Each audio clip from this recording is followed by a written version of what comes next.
Good morning friends. இது உங்கள் friends police academy. நம்ம சேனலில் வந்து பார்த்திங்கன்னா இன்றைக்கி நம்ம என்ன பார்க்க போகிறோம் அப்படின்னா 7th தமிழில் இருக்க இயல் 3 தான் பார்க்க போகிறோம். இதுக்கு முன்னாடி வந்து பார்த்திங்கன்னா நம்ம டெய்லியும் வந்து கரண்ட் அஃபேர்ஸ் வீடியோ அப்லோட் பண்ணிட்டுருக்கோம். அது மட்டும் இல்லாமல் ஈவினிங் 6 மணிக்கு வந்து பார்த்திங்கன்னா முக்கியமான வந்து டிஎன்பிஎஸ்சி டிஎன்யூஎஸ்ஆர்பி தேவை கிளாஸஸ் வந்து பார்த்திங்கன்னா ஸ்கூல் புக் வைஸ் நடத்திட்டுருக்கோம்.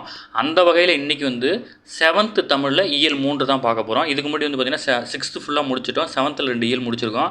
அதை பார்க்காதவங்க பார்த்து நோட்ஸ் எடுத்து வச்சுக்கோங்க. நம்ம கரண்ட் அஃபேர்ஸ் வீடியோவும் பார்த்து நோட்ஸ் எடுத்து வச்சுக்கோங்க. கண்டிப்பாக யூஸ்ஃபுல்லாக இருக்கும். இப்போ வந்து 7th தமிழில் இயல் 3 வந்து பார்க்க போகிறோம். அது மட்டும் இல்லாமல் நம்ம ஃப்ரெண்ட்ஸ் போலீஸ் அகாடமி அப்படின்ற டெலிகிராம் சேனலில் வந்து முக்கியமான பிடிஎஃப் ஃபைல்ஸ்லாம் நிறைய இருக்கும். ப்ரீவியஸ் இயர் கொஸ்டின் பேப்பர்லாம் இருக்கும். நீங்கள் தாராளமாக போய் எடுத்துக்கலாம். நான் லிங்க் வந்து டிஸ்கிரிப்ஷனில் கொடுக்குறேன். அதை டச் பண்ணி ஜாயின் பண்ணிக்கோங்க. நம்ம சேனலை சப்ஸ்கிரைப் பண்ணுங்கள், சப்போர்ட் பண்ணுங்கள். முடிஞ்சாலும் உங்கள் ஃப்ரெண்ட்ஸ் எல்லாருக்கும் ஷேர் பண்ணுங்கள். வாங்க ஃப்ரெண்ட்ஸ், இன்றைக்கி கிளாஸை பார்த்துடலாம். இன்றைக்கி வந்து இயல் 3 நாடு அதை நாடு. ஓகேவா, நாட்டை பற்றின ஒரு விஷயம் தான் இதில் சொல்லியிருக்கிறாங்க. இது என்னென்னு ஃபுல்லாக டீட்டெயிலாக பார்த்துடலாம். ஃபஸ்ட்டு புலி தங்கிய குகை. ஓகேவா, நம்ம எப்போவுமே நுழைமுன் படிப்போம் இல்லையா, இன்றைக்கி நுழைமுன் படிக்கலாம்.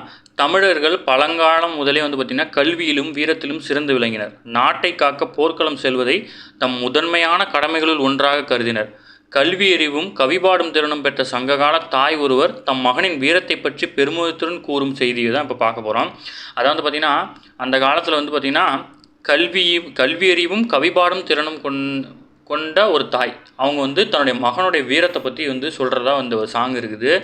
இது வந்து பார்த்திங்கன்னா இதனுடைய ஆசிரியர்னா காவர் பெண்டு. ஓகேங்களா, ஃபஸ்ட் நம்ம நூல் குறிப்பு ஆசிரியர் குறிப்பு பார்த்துடலாம். ஃபஸ்ட்டு இந்த காவர் பெண்டு யார் அப்படின்னா சங்ககால பெண் புலவர்களில் ஒருவர்.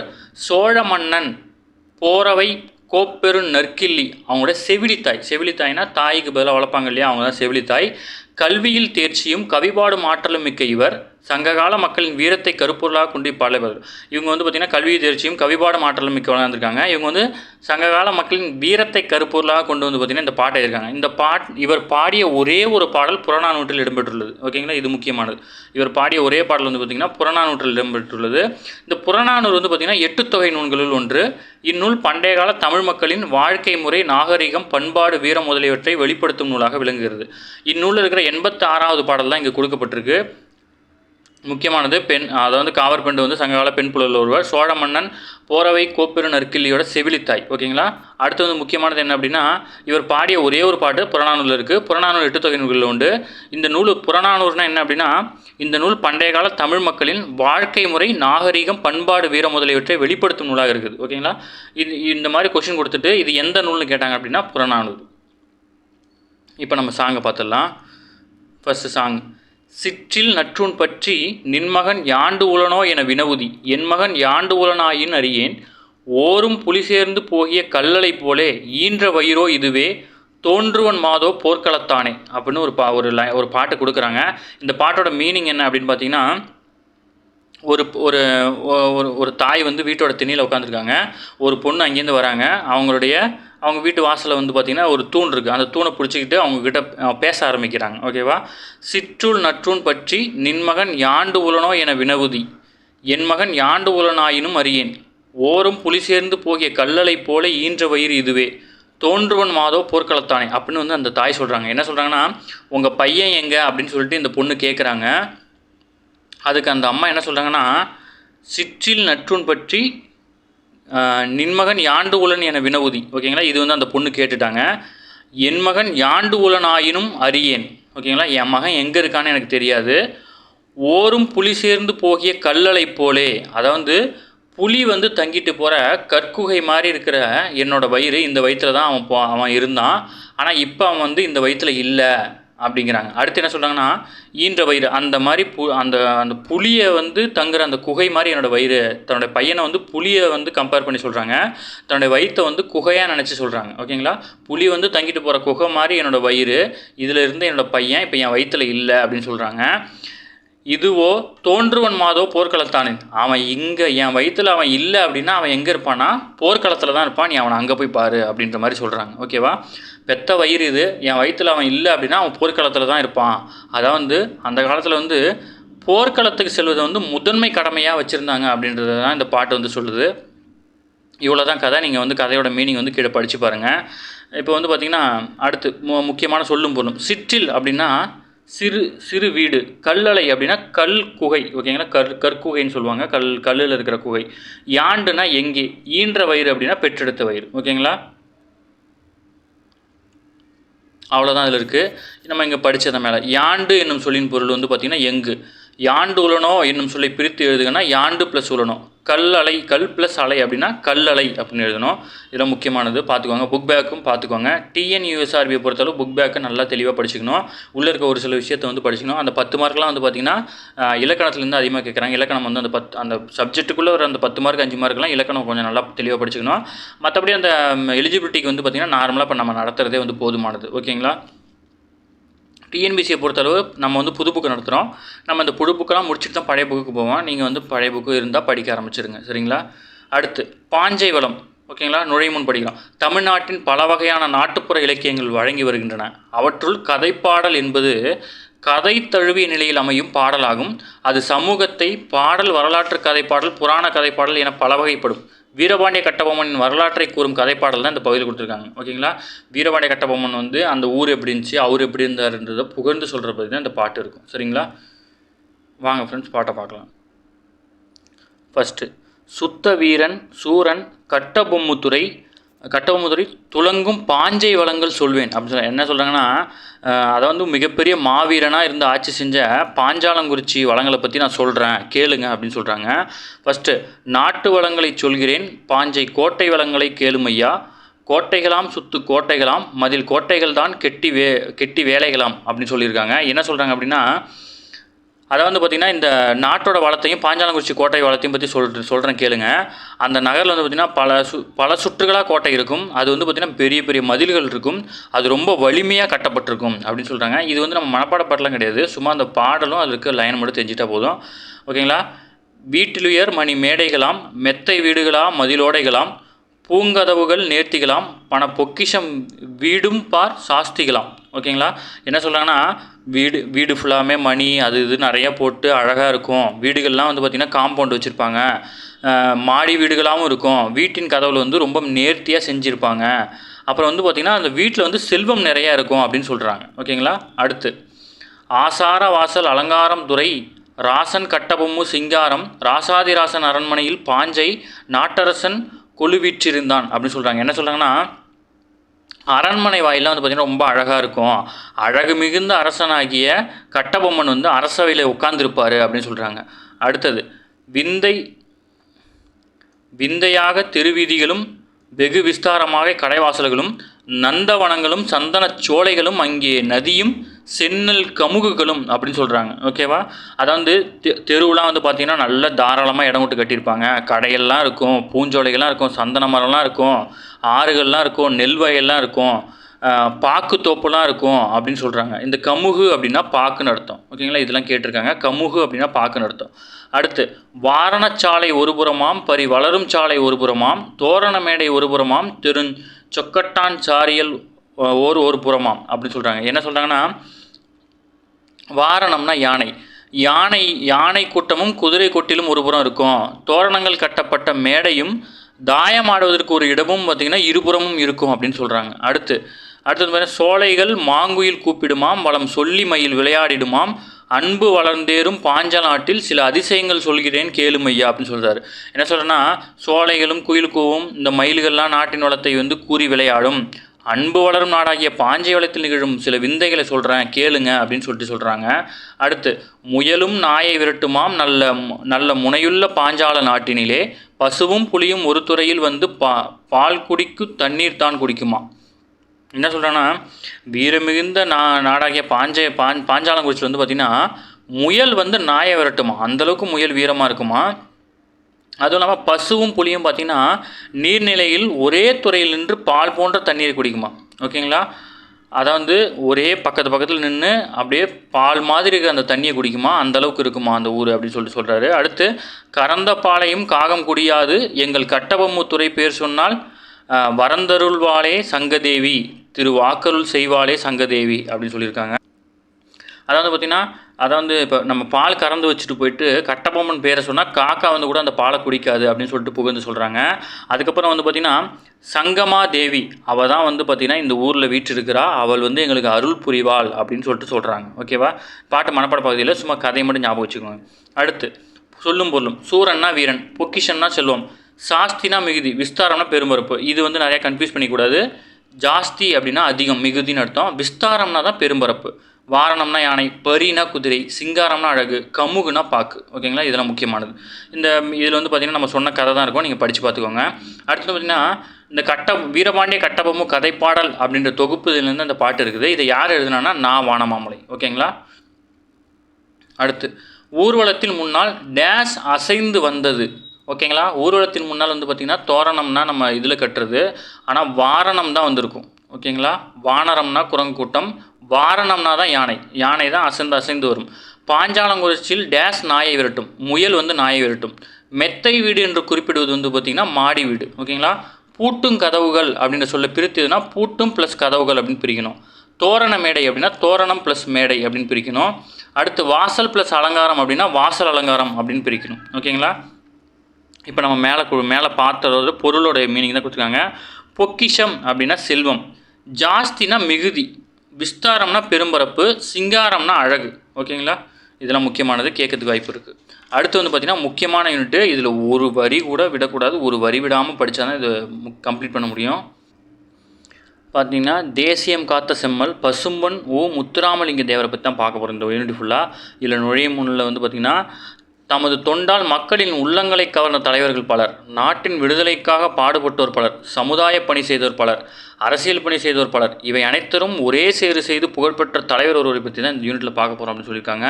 ஃபஸ்ட்டு, தேசியம் உடல், தெய்வீகம் உயிர் என கருதி மக்கள் தொண்டு செய்தவர் வந்து பசும்பொன் முத்துராமலிங்கர். ஓகேங்களா, தேசியம் வந்து உடல் மாதிரி, இந்த நாடு இது அந்த தேசப்பட்டெல்லாம் எனக்கு உடல் மாதிரி, தெய்வீகம் இந்த கடவுள் இந்த நம்பிக்கைலாம் வந்து பார்த்திங்கன்னா எனக்கு உயிர் மாதிரி அப்படின்னு கருதி வந்து பார்த்திங்கன்னா தொண்டு செஞ்சவர் தான் பசும்பொன் முத்துராமலிங்க தேவர்.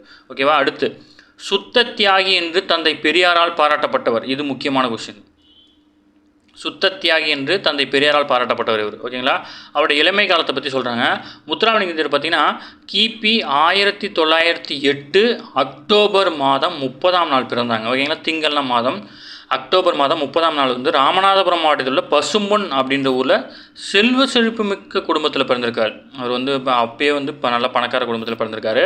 அவருடைய பெற்றோர் வந்து பார்த்திங்கன்னா உக்கிரபாண்டிய தேவர், இந்திராணி அம்மையார். ஓகேங்களா, இவர் இளமையில் வந்து பார்த்திங்கன்னா அவங்க அம்மா இறந்துடுறாங்க. அப்புறம் இஸ்லாமிய தாய் ஒருவரால் பாலூட்டி வளர்க்கப்படுகிறார். ஓகேங்களா,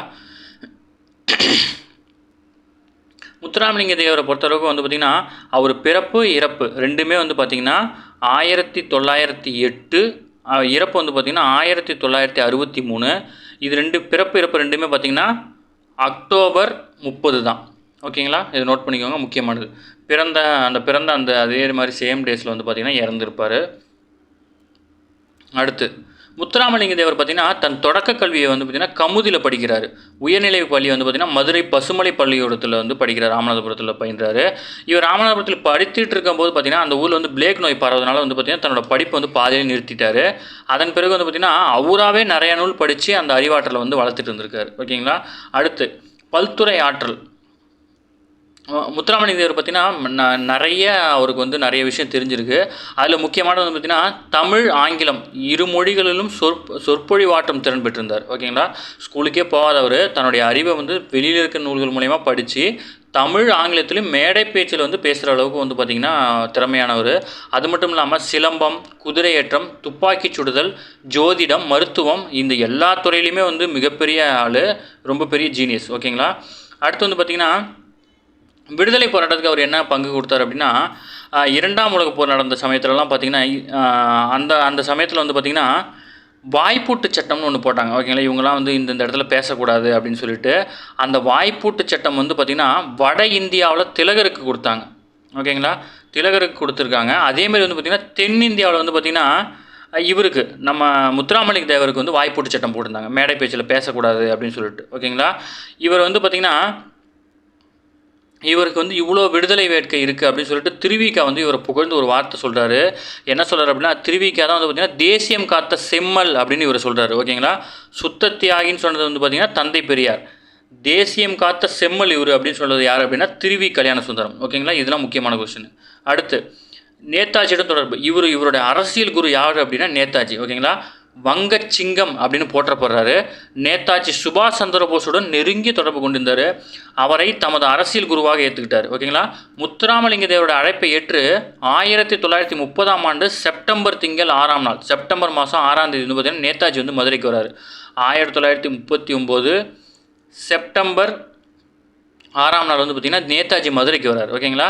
நேதாஜி தொடங்கிய இந்திய தேசிய இராணுவத்திற்கு வந்து பார்த்திங்கன்னா முத்துராமலிங்க தேவர் வந்து தமிழகத்தில் ஏராளமான இளைஞர்களை திரட்டி அனுப்புகிறார். விடுதலைக்கு பின் வந்து பார்த்திங்கன்னா நேதாஜி அப்படின்ற பேரில் ஒரு வார இதழை வந்து நடத்திட்டு இருந்திருக்காரு. முக்கியமானது விடுதலைக்கு பின் பார்த்திங்கன்னா நேதாஜி அப்படின்ற பேரில் வந்து வார இதழ் ஒன்றா நடத்தி வந்திருக்காரு. ஏன்னா இவருடைய அரசியல் குரு வந்து நேதாஜி. ஓகேங்களா. அடுத்து அவருடைய பேச்சாற்றல். இவர் வந்து பார்த்திங்கன்னா ஃபஸ்ட்டு வந்து இவர் தன்னை வந்து ஒரு பேச்சாளராக உயர்த்திட்டு இருக்கும்போது வந்து ஃபஸ்ட்டு ஒரு மேடையில் பேசுறதுக்கு வாய்ப்பு கிடைக்கிது. அந்த மேடையில் முக்கியமாக வந்து காமராஜர் வந்து உட்காந்துருக்காரு. அந்த இடத்துல வந்து இவருக்கு பேசுறதுக்கு வாய்ப்பு கிடைக்கிது. ஓகேங்களா. அவர் முதலாக வந்து பார்த்திங்கன்னா சாயல்குடி அப்படின்ற ஊரில் விவேகானந்தரின் பெருமை அப்படின்ற தலைப்பில் வந்து பார்த்திங்கன்னா 3 மணி நேரம் வந்து பேசியிருக்காரு.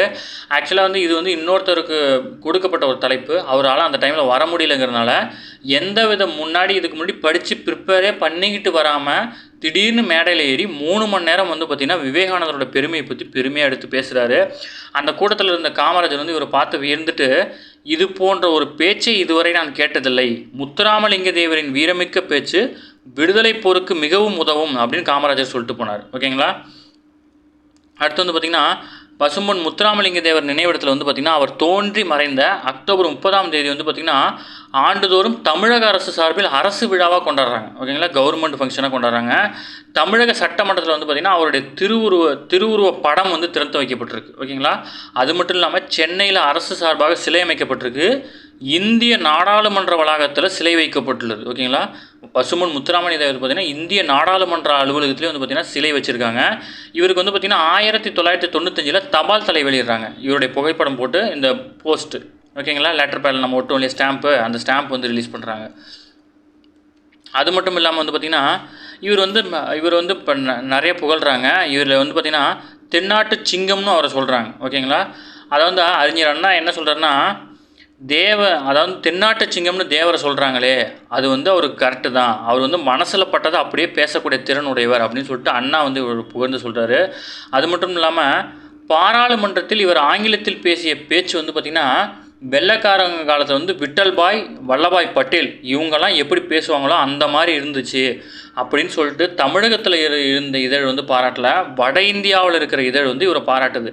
அந்த மாதிரி விட்டல்பாய் வல்லபாய் பட்டேல் வந்து அந்த அரங்கத்தில் வந்து வெள்ளையர்கள்ட்ட எப்படி பேசுவாங்களோ அந்த மாதிரி வந்து பார்த்திங்கன்னா பாராளுமன்றத்தில் பேசக்கூடிய ஆற்றல் உடையவர் அப்படின்னு சொல்லிட்டு சொல்கிறாங்க. அடுத்து வந்து பார்த்திங்கன்னா அவருடைய தேர்தல் வெற்றிகளை பற்றி சொல்கிறாங்க. இவரை பற்றி பார்த்திங்கன்னா மக்களின் பேராதரவு பெற்ற தலைவராக இருந்தும் பசும்பொன் முத்துராமலிங்க தேவரை பார்த்திங்கன்னா 1937ஆம் ஆண்டு நடைபெற்ற சட்டமன்ற தேர்தல் வந்து பார்த்திங்கன்னா ராமநாதபுர அரசர் சண்முக ராஜேஸ்வர சேதுபதி எதிர்த்து போட்டியிடுறார். ஓகேங்களா.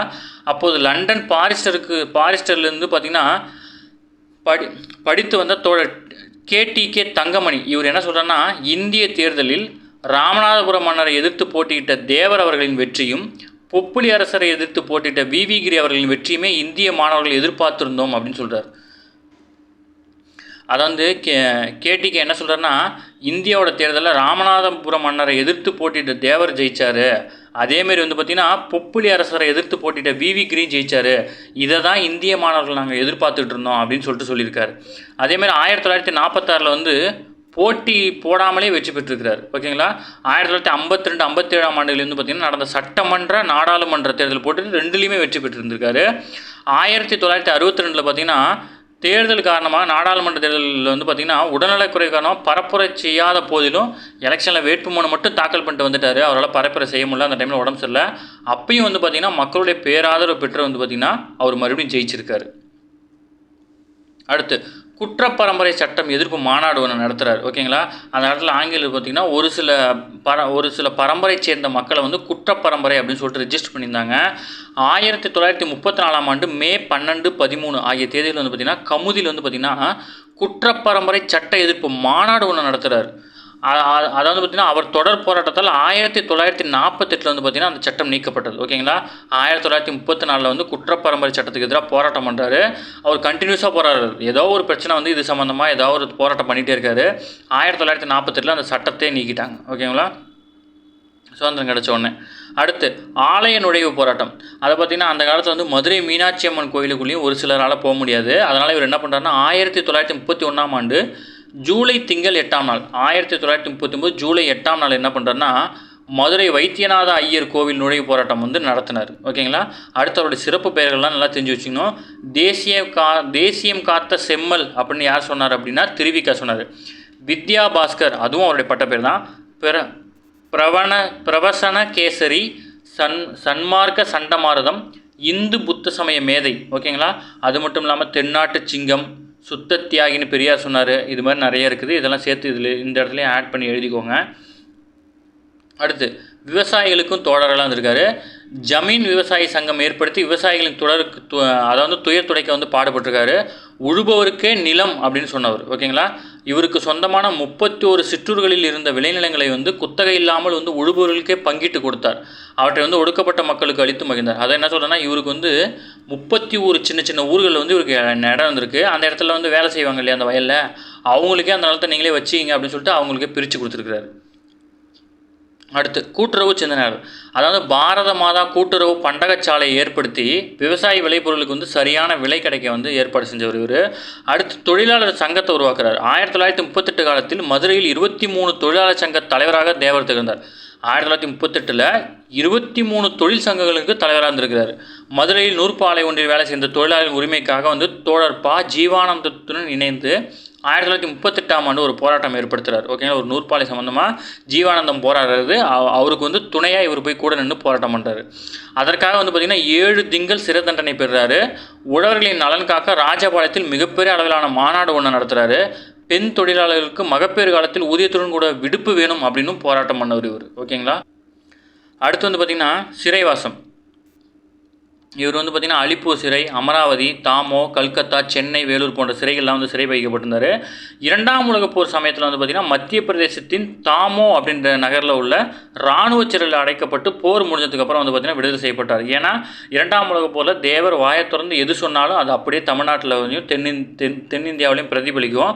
அதனால் அவர் வந்து சிறையில் அடைச்சிட்டாங்க. இவர் வந்து ஏன்னா ஆங்கிலேயர்களுக்கு வந்து பார்த்திங்கன்னா அந்த 2ஆம் உலகப் போருக்கு வந்து இந்தியரோட சப்போர்ட் வந்து ரொம்ப அதிகமாக தேவைப்பட்டுச்சு. அந்த டைமில் வந்து பார்த்திங்கன்னா தேவர் வந்து நம்ம யாரும் சப்போர்ட் பண்ண வேணாம் அப்படின்னு சொல்லியிருந்தாருன்னா அதை வந்து அவங்களுக்கு பெரிய நெருக்கடியாக இருக்கும்.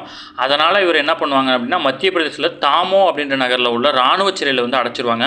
போர் முடிஞ்சோன்னா மறுபடியும் ரிலீஸ் பண்ணிடுவாங்க. பசுமன் முத்துராமலிங்க தேவர் பார்த்திங்கன்னா இந்த மண்ணுயிரில் வாழ்ந்த காலம்னு பார்த்திங்கன்னா 20,075 நாள் தான் வாழ்ந்திருக்காரு.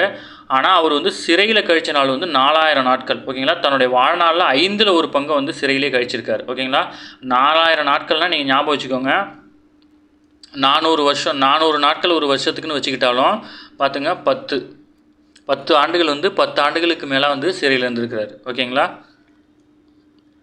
அடுத்து பெண்களை தெய்வமாக மதித்து போட்டார். தேவர் வந்து 1936, 55 ஆகிய ஆண்டுகள் வந்து பார்த்திங்கன்னா 2 முறை பர்மாவுக்கு செல்றாரு. அந்த பர்மாவில் பார்த்திங்கன்னா புத்த பிட்சுக்கள் இருப்பாங்க. அவங்களுக்கு வந்து பெண்கள் வந்து தங்களுடைய கூந்தலை வந்து தரையில் போடுவாங்க. அந்த புத்த பிட்சுக்கள் வந்து பார்த்திங்கன்னா அந்த கூந்தலில் வந்து நடந்து தான் அந்த சீட்டில் போய் உட்காரணும். அந்த மாதிரி ஒரு வரவேற்பு இருந்துச்சு. அது ரொம்ப உயரிய ஆளுகளுக்கு கொடுக்குற இது. அந்த அந்த அந்த வரவேற்பை வந்து இவர் கொடுத்தாங்க. ஆனால் இவர் வந்து அதை ஏற்றுக்கல. இது வந்து பெண்களை இழிவுபடுத்துகிற மாதிரி, இதை நான் பண்ண மாட்டேன் அப்படின்னு சொல்லிட்டார். ஓகேங்களா. அடுத்து நாடு போற்றும் நன்மகன். அவரை பற்றி பொது தொண்டுக்கு இடையூறாக இருக்கும்னு கல்யாணமே பண்ணிக்காமல் இருந்திருக்கார். ஓகேங்களா. அவரை பற்றி புகழ்ந்து சொல்கிறாங்க. விவேகானந்தின் தூதராக இருந்தார், நேதாஜியின் தளபதியாக இருந்தார், சத்தியசீலர், முருக பக்தராக, ஆன்மீகம் புத்திரராக, தமிழ் பாடும் சித்தராக, தென்பாண்டி சீமையின் முடிசூடா மன்னனாக, நீதி வழுவா நேர்மையாளராக, புலமையில் கபிலராக, வலிமையில் கரிகாலனாக, கொடையில் கர்ணனாக, பக்தியில் பரமஹம்சராக, இந்திய தாயின் நன்மகனாக விளங்கினார் அப்படின்னு சொல்கிறாங்க. இவர் எப்போ இருந்திருக்காருன்னா 1963 அதே அக்டோபர் திங்கள் 30ஆம் நாள் தான் வந்து பார்த்திங்கன்னா அவர் இறந்துட்டார். ஓகேங்களா. இப்போ வந்து நம்ம முத்துராமலிங்க தேவரை பற்றி பார்த்தது ஃபுல்லாமே இம்பார்ட்டன்ட். இதில் வந்து ஒரு வரி கூட ஒமிட் பண்ணாமல் படிச்சு தான் ஒன்றும் வேறு வழி இல்லை. அடுத்து முத்துராமலிங்க தேவர் முதல்ல எங்கே உரையாற்றினா சாயல்குடி. ஓகேங்களா. விவேகானந்தரின் பெருமை அப்படின்ற டைட்டில் வந்து பேசுவார். அப்போ அங்கே காமராஜர் இருந்தார்னு படித்தோம். அடுத்து முத்துராமலிங்க தேவரின் நடத்திய இதழோட பேர் வந்து பார்த்திங்கன்னா நேதாஜி. ஏன்னா நேதாஜி வந்து அவருடைய அரசியல் குரு. அவர் நினைவாக வந்து நேதாஜி இந்த வார இதழை வந்து நடத்திட்டு வந்தார். அடுத்து தேசியம் காத்த செம்மல் என பசுமன் முத்துராமலிங்கரை பாராட்டு வந்து பார்த்திங்கன்னா திருவிக்கா. ஓகேங்களா. சுத்த தியாகின்னு சொன்னவர் தான் பெரியார். அடுத்து இயல் 3 கப்பலோட்டிய தமிழன். ஓகேங்களா. தென்னாட்டில் உள்ள தூத்துக்குடி அந்நாட்டில் வந்து பார்த்திங்கன்னா எந்நாட்டவருக்கும் அறிந்த துறைமுக நகரமாக இருந்துச்சு. அந்த நகரின் பெருமையை பெருமையாக்கி கொண்ட சிதம்பரனார் அவர் தன்னலம் துறந்த தனிப்பெரும் தொண்டர். இந்திய கடலாட்சி எமதே என கருதி இருமாத்திருந்த ஆங்கிலேயன் பொறி கலங்கி நெறிமயங்க கப்பலோட்டிய தமிழர் சிதம்பரனார். நாட்டிலேயே சுதந்திர உணர்ச்சியை ஊட்டியதற்காக அவர் சிறை கோட்டத்தில் மாட்டி மகிழ்ந்து சிதம்பரனார் ஒரு நாள் வந்து மாலை பொழுது துறைமுகத்துக்கு அருகே உலாவ நடந்து போகிறாரு. பழைய நினைவுகள் எல்லாம் அவருக்கு ஞாபகம் வருது. அங்கே கடற்கரையில் நின்று அவர் பேசிகிட்டு இருந்திருந்தாருன்னா என்னென்னலாம் பேசிகிட்டு இருப்பார் அப்படின்னு சொல்லிட்டு ஒரு கற்பனை கதை தான். உள்ள இருக்க விஷயம் உண்மை. அவராக பேசுகிற மாதிரி வந்து குழந்தைங்களுக்கு புரிகிற மாதிரி கொடுத்துருக்காங்க. ஓகேங்களா. இந்திய கடல் மாட்சி எமதே, அதாவது இந்திய கடல் நம்மளுது அப்படின்னு இருந்த ஆங்கிலேயருடைய பொரியவே கலங்க வச்சவர் வந்து பார்த்திங்கன்னா கப்பலோட்டிய தமிழன் சிதம்பரனார். இவர் என்ன சொல்கிறார் அப்படின்னா, இந்த துறைமுகத்தில் நின்று துறைமுகத்தை பார்த்து பேசுகிறார். ஓகேங்களா. தென்னாட்டு துறைமுகமே, 300 ஆண்டுகளாயே நீ இம்முத்துக்கரையில் முதன்மை பெற்று விளங்குகிறாய். ஓகேங்களா. கொற்கை பெருந்துறையின் வழித்தோன்றல் நீயே, என்று உணர்ந்து உன்னை வணங்குகிறேன். இந்த கொற்கையோட பெருந்துறையில் இருக்கிற வழித்தோன்றலே நீ தான். நம்ம எப்படி நுழைவாயின்னு சொல்கிறோம், அந்த மாதிரி வழித்தோன்றல் நீ தான் அப்படின்னு சொல்லிட்டு உன்னை நான் வணங்குறேன் அப்படின்னு சொல்கிறாரு. நம்ம இம்பார்ட்டன்ட் மட்டும் பார்த்தா போதும். யாமறிந்த, அதாவது பாரறிந்த கொற்கை துறைமுகத்திலே பாண்டியனுடைய மீன்கொடி உயர்ந்து பறந்தது. அப்போ பாண்டியனுடைய துறைமுகம் எதுனா கொற்கை, அதை தான் அவர் சொல்கிறாரு. அதாவது கொற்கை கடல் முத்து வளம் கொடுத்தது. அதாவது முத்து எங்கே அதிகமாக வச்சுன்னா கொற்கை துறைமுகத்தில். பழங்குடிகளாகிய பரதவர் மரக்கல வணிகத்தால் வளம் பெற்று மாட மாளிகையில் வாழ்ந்தார்கள். அங்கே இருந்த பழங்குடியின மக்கள் வந்து பார்த்திங்கன்னா பரதவர், அவங்க வந்து பார்த்திங்கன்னா மரக்கல வணிகம், அதாவது அந்த மரத்தில் செஞ்ச அந்த போட்டில் போய் நிறைய வணிகம் பண்ணி மாளிகை கட்டி வாழ்ந்துருக்கிறாங்க அப்படின்னு சொல்கிறாரு. அடுத்து வசையொழிய வாழ்வாரே வாழ்வார் அப்படின்னு சொல்லிட்டு வள்ளுவர் சொல்லியிருக்காரு. இது வந்து திருக்குறள், அதை மட்டும் ஞாபகம் வச்சுக்கோங்க. அடுத்து சுதேசி கப்பல் அப்படின்ற ஒரு கம்பெனி உருவாக்குறாரு. மதுரை மாநகரிலேயே தமிழ்ச்சங்கம் அமைத்து புலவர் பாடும் புகழுடைய பாண்டித்துறையார் தான் வந்து பார்த்திங்கன்னா அதுக்கு தலைவராக இருக்கார் அந்த கம்பெனிக்கு. அதன் செயலாளராக இவர் வந்து இப்போ பணி செய்கிறாரு. கம்பெனியார் வாங்கிய சுதேசி கப்பல், அதாவது பார்த்திங்கன்னா ஒரு துறைமுகத்தை வந்திருந்து வெள்ளோட்டம் பார்ப்பதற்காக அந்த கப்பல் வந்து பார்த்திங்கன்னா கொழும்பு துறைமுகத்துக்கு போச்சு. ஓகேங்களா. தூத்துக்குடியிலேருந்து கொழும்புக்கு தான் வந்து பார்த்திங்கன்னா ஒரு கப்பல் இயக்குறாரு. இதுவே கொஸ்டினாக கேட்டிருக்காங்க. ஓகேங்களா. அடுத்து சுதேசி கம்பெனியின் வேலையினின்று நான் விலகி கொண்டால் 100,000 கையடக்கம் தருவதாக மறைமுகமாக, அதாவது ஆங்கிலேயர் என்ன சொல்கிறாங்கன்னா, அந்த கம்பெனிலேருந்து வேலையை விட்டு நின்றுடுங்க, நீங்கள் வந்து 100,000 ரூபாய் வந்து நான் உங்களுக்கு தரோம் அப்படின்னு சொல்லியும் நான் வந்து அங்கேருந்து நிற்கலை. என்னோடய நண்பர்கள்லாம் மிரட்டினாங்க, என்னோடய ஃபேமிலியெல்லாம் மிரட்டினாங்க, நான் அப்பயும் வந்து வளைஞ்சு கொடுத்து போகலை அப்படின்னு சொல்கிறாரு. அடுத்து வந்தே மாதரம் என்ற சுதேச மந்திரம் வங்க நாட்டில் தான் பிறந்து, வங்கத்தில் தான் வந்து வந்தே மாதரம் அப்படின்ற முழக்கம் வந்து பிறந்துச்சு. அடுத்து வந்து பார்த்திங்கன்னா சுதந்திரம் எனது பிறப்புரிமை, அதை நான் அடைந்தே தீருவேன் அப்படின்னு பார்த்திங்கன்னா வங்க நாட்டில் வந்து வடநாட்டில் வந்து ஒருத்தர் சொல்கிறார், மராட்டியர் திலகர். ஓகேங்களா. அவரை பற்றி சொல்கிறார். தென்னாட்டிலே தோன்றினார் நாவீருடைய நண்பர் பாரதியார், அவர் அஞ்சா நெஞ்சினர் செஞ்சொற் கவிஞர், வந்தே மாதிரம் என்போம் எங்கள் மாநிலத்தாயை வணங்குதும் என்போம் அப்படின்ற பாடல் வந்து பாரதியார் பாடியிருக்காரு. இந்த லைனை பார்த்துக்கோங்க. வந்தே மாதரம் என்போம் எங்கள் மாநிலத்தாயை வணங்குது என்போம் அப்படின்னு பாடினவர் வந்து பார்த்திங்கன்னா பாரதியார். சுதந்திரம் எனது பிறப்புரிமை, அதை நான் அடைந்தே தீர்வேன்னு சொன்னது அப்படின்னா திலகர். ஓகேங்களா. அடுத்து அதாவது பார்த்திங்கன்னா சிதம்பரனாருக்கு வந்து இரட்டை ஆயுள் தண்டனை கொடுக்குறாரு ஒரு நீதிபதி. ஓகேங்களா. அவர் பேர் வந்து பார்த்திங்கன்னா பின்ஹே. இவர் என்ன சொல்கிறார் அப்படின்னா சிதம்பரனாரை பற்றி மறுபடியும் புகழ்ந்து சொல்கிறார். இவர் தான் தண்டனை கொடுத்தவர், ஆனால் பின்காலத்தில் வந்து அவரை பற்றி புகழ்ந்து சொல்கிறாரு. சிதம்பரனாரின் பிரசங்கத்தையும் பாரதியாரின் பாட்டையும் கேட்டால் செத்த பிணம் உயிர் பெற்று எழும், புரட்சி ஓங்கும், அடிமைப்பட்ட நாடு 5 நிமிடங்களில் விடுதலை பெறும் அப்படின்னு சொல்லிட்டு சிதம்பரனாரையும் பாரதியாரையும் பற்றி போக சொல்கிறார். சிதம்பரனார் பேசுகிறத கேட்டாலும் பாரதியார் பாட்டை கேட்டாலும் செத்து இருந்த புணம் வந்து அந்த பாட்டோட வலிமையை கேட்டு எந்திரிச்சிடும், புரட்சி வந்து பெருசாகும், அடிமையாக இருக்கிற நாடு 5 நிமிஷத்தில் வந்து விடுதலை வாங்கிடும் அப்படின்னு சொல்கிறார். அடுத்து அவர் மீது வந்து பார்த்திங்கன்னா நிறைய கேஸ் போடுறாங்க. எல்லா கேஸையும் போட்டு வெள்ளை கோட்டிலே இங்கு விசாரணை விறுவிறுப்பாக நடந்தது. இரட்டை தீபாத்தர தண்டனை, எனக்கு வந்து இரட்டை ஆயுள் தண்டனை வழங்கப்பட்டுச்சு. கோவை சிறையில் வந்து அதை கன்ஃபார்ம் பண்ணி அவர் வந்து பார்த்திங்கன்னா கைது செய்து சிறையில் அடைச்சிட்டாங்க. கைவருத்த மெய்வருத்த செய்த பணியெல்லாம் தாய்நாட்டின் விடுதலைக்காக புரிந்த அருந்தவம் என்று உள்ள மகிழ்றார். ஓகேங்களா. கைவருத்து அங்கே வந்து நிறையா ஒரு டார்ச்சர் பண்ணுறாங்க, கொடுமை பண்ணுறாங்க, வேலை செய்ய சொல்கிறாங்க. அதை வந்து ஒரு வரியில் சொல்கிறார். கைவருத்த மெய்வருத்த செய்த பணியெல்லாம் தாய்நாட்டின் விடுதலைக்காக புரிந்த அருந்தவம் அப்படின்னு நினச்சி நான் பெருமைப்படுறேன் அப்படின்னு சொல்கிறாரு. அது மட்டும் இல்லாமல் அந்த பார்த்திங்கன்னா அந்த நகரத்தில் வந்து பார்த்திங்கன்னா வக்கீல் வேலை பார்த்து வளமுறை வாழ்ந்த நாளில் வந்து பார்த்திங்கன்னா வள்ளல் பாண்டித்துறையாரோடு உறவு கொண்டு தமிழ் நூல்களை வந்து படிச்சிருக்காரு அப்போ தான். அதுக்கப்புறம் பார்த்திங்கன்னா சிறையில் செக்கிழுத்த துயரத்தை மாற்றியது என் செந்தமிழன்றோ, கைத்தோல் உரிய கடும்பணி புரிந்தபோது என் கண்ணீர் மாற்றியது கன்னித்தமிழ்ன்றோம். இந்த மாதிரி படித்தது எல்லாமே வந்து பார்த்திங்கன்னா எனக்கு வந்து சிறையில் இருக்கும்போது ரொம்ப பயன்பட்டுச்சு அப்படின்னு சொல்கிறாரு. இதில் முக்கியமான லைன் இது. தொல்காப்பியத்தை படித்து என் தொல்லையெல்லாம் மறந்தேன், இந்நிலை கற்று என் இன்னலெல்லாம் வென்றேன் அப்படின்னு சொன்னவர் யார் அப்படின்னா சிதம்பரனார் வந்து சொல்கிறார். ஓகேங்களா, முக்கியமானது. அடுத்து ஆலன் என்பவர் இயற்றிய ஒரு நூலை வந்து இவர் மொழிபெயர்க்கிறாரு. மனம்போல் வாழ்வு அப்படின்ற பேரில் வந்து தமிழில் மொழிபெயர்க்கிறாரு. இவர் வந்து சில நூல்களை ஏற்றுறாரு. மெய்யறிவு, மெய்யறம், இந்த நூல்களை ஏற்றிருக்கிறாரு. இது முக்கியமானது, தெரிஞ்சு வச்சுக்கோங்க. அடுத்து அது வந்து பார்த்திங்கன்னா இவர் இப்படிலாம் நான் பாடணும் அப்படின்னு நினைக்கிறார். என்ன, பாயக் காண்பது சுதந்திர வெள்ளம், பணியக் காண்பது வெள்ளையர் உள்ளம் அப்படின்னு நான் பாடுறனால எந்த நாளோ அப்படின்னு சொல்கிறாரு.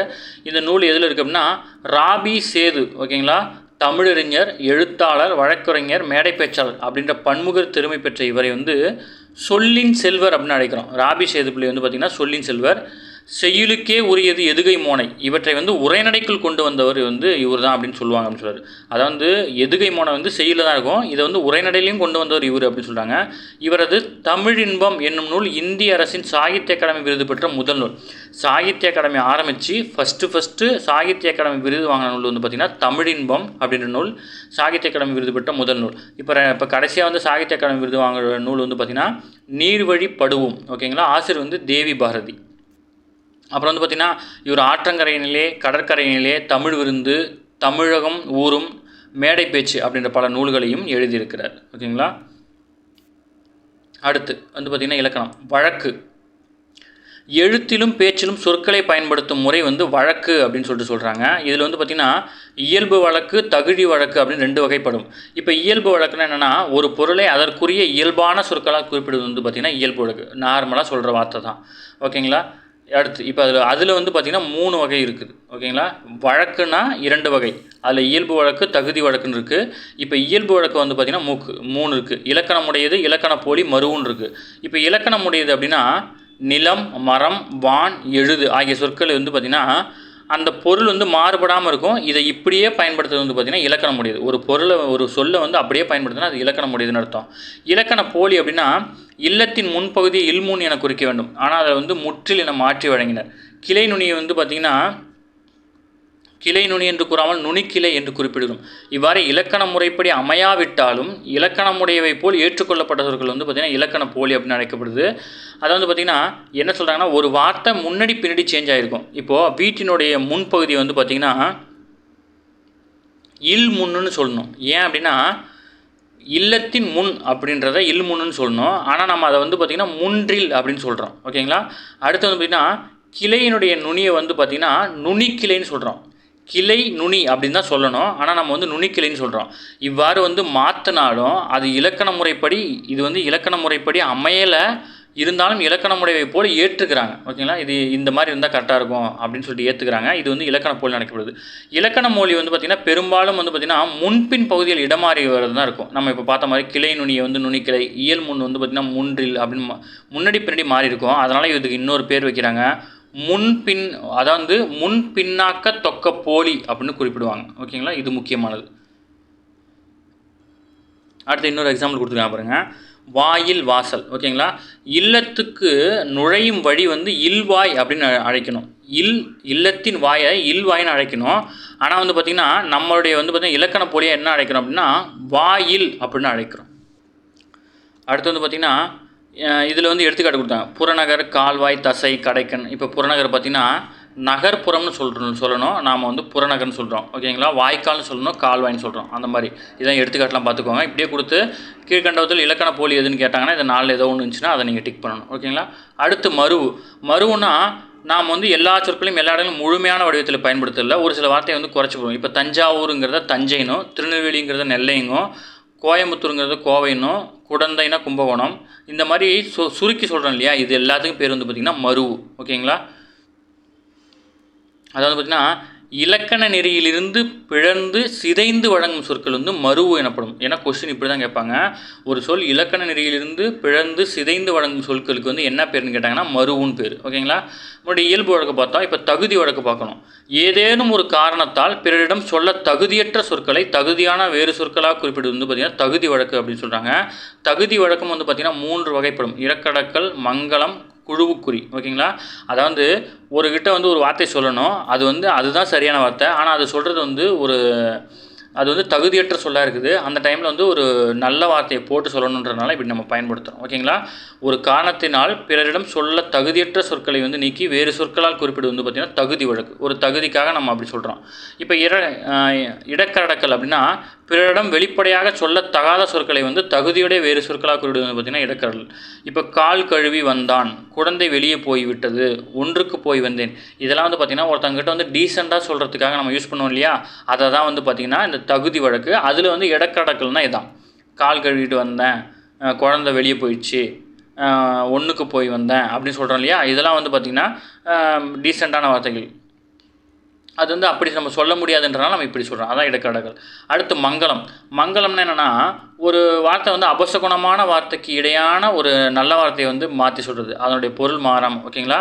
இப்போ செத்தார் அப்படின்றது மங்களமில்லாத சொல். அதை வந்து என்னன்னு சொல்கிறாங்கன்னா துஞ்சினார் அப்படின்னு சொல்லணுமா. செத்தாருங்கிறத துஞ்சினார்னு சொன்னால் அது மங்களமான வார்த்தை. ஓகேங்களா?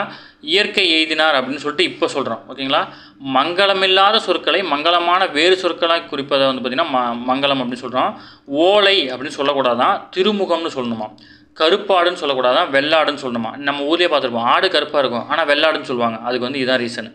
விளக்கை அணைக்கணும்னு சொல்லக்கூடாதான், விளக்கை வந்து குளிர்வை அப்படின்னு சொல்லுவாங்கம்மா. சுடுகாடுன்னு சொல்ல மாட்டாங்களாம், நன்காடு அப்படின்னு சொல்லுமா. இதெல்லாம் வந்து மங்களமான வார்த்தைகளாம். ஓகேங்களா? அடுத்து குழுவுக்குறி. அதாவது நிறையா பேர் சுற்றி இருக்கும்போது ஒரு பர்டிகுலராக ஒரு குறிப்பிட்ட டீமுக்கு மட்டும் புரிகிற மாதிரி சொல்கிறது வந்து குழுவுக்குறி. ஓகேங்களா? அதில் வந்து பார்த்திங்கன்னா பொன்னை பரி எனல். பொன் நகை இருக்கு இல்லையா, அதை வந்து பார்த்திங்கன்னா பரி அப்படின்னு சொல்லுவாங்க. யார் அப்படின்னா பொற்கொள்ளர். அவங்க வந்து ஒரு டீமாக இருக்கும்போது நிறையா பேர் இருக்கும்போது இந்த வார்த்தையை சொல்லுவாங்க, அந்த பரி எடுத்துகிட்டு வா, அந்த பரி எடுத்து உள்ள வை அப்படின்னு சொல்லுவாங்க. அப்போ வந்து அவங்களுக்கு மட்டும் புரியும். அடுத்து ஆடையை வந்து காரையணை. அதாவது யானைக்கு ட்ரெஸ் இருக்குது இல்லையா, அந்த ட்ரெஸ்ஸு வந்து பார்த்திங்கன்னா காரை அப்படின்னு சொல்லுவாங்க. ஓகேங்களா? அது வந்து அவங்களுக்கு மட்டும் புரிகிற மாதிரி. அடுத்து இப்போ இந்த இடக்கடக்கல், மங்களம், மழுவுக்குறிக்கெல்லாம் கொஸ்டின் இப்படி தான் கேட்பாங்க. நாகரீகம் கருதி மறைமுகமாக குறிப்பிடுதலுக்கு என்ன பேர் அப்படின்னா இடக்கடக்கல். மங்களமற்ற சொற்களை மாற்றி மங்கள சொற்களாக குறிப்பிடுறது வந்து பார்த்திங்கன்னா மங்களம்னு பேர். பிறர் அறியாமல் ஒரு குழுவுக்கு மட்டும் புரிய வகையில் குறிப்பிடுறது வந்து பார்த்திங்கன்னா குழுவுக்குறி. ஓகேங்களா? அடுத்து போலி. போலி வந்து பார்த்திங்கன்னா அறம் செய்ய விரும்பு. இது வந்து ஔவையாருடைய வாக்கு. அறம் வலியுறுத்தல் என்பது வந்து பார்த்திங்கன்னா திருக்குறள் இருக்கிற ஒரு அதிகாரம். இது ரெண்டில் வந்து பார்த்திங்கன்னா அறம், அரண் அப்படின்னு சொல்லிட்டு கடைசியில் ஒரு லெட்ரு மாறி இருக்குது. ஆனால் இதோட பொருள் வந்து ஒன்று தான். அறத்தை பற்றி தான் சொல்கிறாங்க. இவ்வாறு சொல்லின் முதலிலோ இடையிலோ இறுதியிலோ இயல்பாக இருக்க வேண்டிய ஒரு எழுத்துக்கு பதிலாக வேறு ஒரு எழுத்து இடம்பெற்று அதே பொருள் தருவது வந்து போலி அப்படின்னு சொல்கிறாங்க. போலி என்னும் சொல் வந்து போல இருத்தல் அன்பு அப்படிங்கிறதுலேருந்து தோன்றிருக்கு. போலி வந்து 3 வகைப்படும். அதாவது பார்த்திங்கன்னா சொல்ல முதல்லையும் இடையிலும் இறுதியிலையும் வந்து பார்த்திங்கன்னா இயல்பாக இருக்க வேண்டிய ஒரு எழுத்துக்கு பதிலாக வேறு ஒரு எழுத்து இருக்கும்.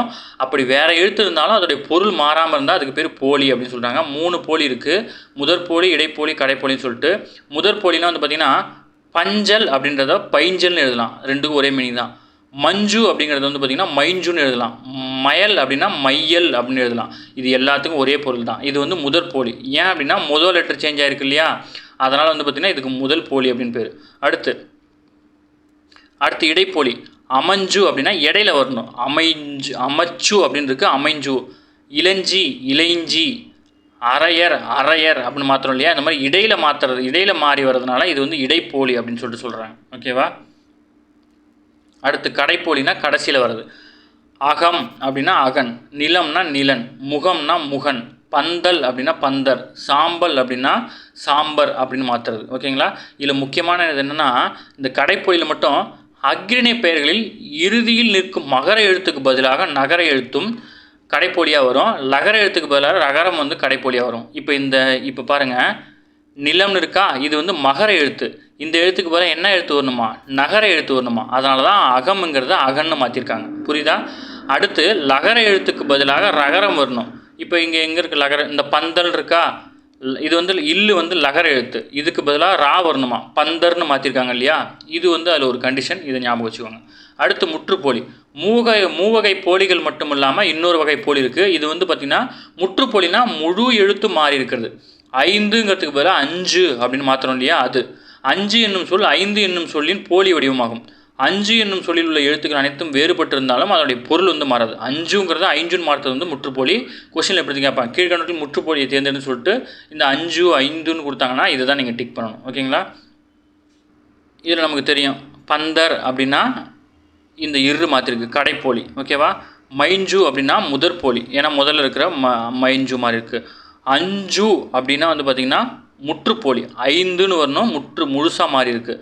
அரையர் அப்படின்னா இடைப்போலி. ஓகேங்களா. அடுத்து வந்து பார்த்திங்கன்னா யூனிட் முடிஞ்சிருச்சு. இதில் வந்து பார்த்திங்கன்னா இதில் இருக்கிற கொஸ்டின்லாம் நீங்கள் ட்ரை பண்ணி பாருங்கள், உங்களுக்கு ஈஸியாக தான் இருக்கும். அதேமாதிரி வந்து பார்த்திங்கன்னா இந்த கலைச்சொற்கள் அறிவம் வந்து கண்டிப்பாக நீங்கள் மனப்பாடம் பண்ணியாகும். இன்றைக்கி வந்து பார்த்திங்கன்னா தமிழில் வந்து பார்த்திங்கன்னா 7th இயல் வந்து 3 வந்து முடிச்சிருக்கோம். இதுலேருந்து கண்டிப்பாக கொஸ்டின் வந்து வாய்ப்பாக இருக்குது. இதில் வந்து பார்த்திங்கன்னா இது ஹிஸ்ட்ரிலையும் வந்து பார்த்திங்கன்னா நம்ம முத்துராமலிங்க தேவரை பற்றி கண்டிப்பாக வரும். அதனால் வந்து இதில் நிறைய டேட்டா இருக்குது, இதுலேயும் சேர்த்து தான் படிக்கணும். அதனால் இதை தெளிவாக நடத்தணும். கொஞ்சம் வீடியோ லென்த்தாக இருக்கும், ஃபுல்லாக பாருங்கள், கண்டிப்பாக உங்களுக்கு யூஸ் ஆகும். இதை பார்த்து நோட்ஸ் எடுத்து வச்சுக்கோங்க. நம்ம சேனலை சப்ஸ்கிரைப் பண்ணுங்கள், சப்போர்ட் பண்ணுங்கள், முடிஞ்சளவு உங்கள் ஃப்ரெண்ட்ஸ் எல்லாருக்கும் ஷேர் பண்ணுங்கள். Thank you friends.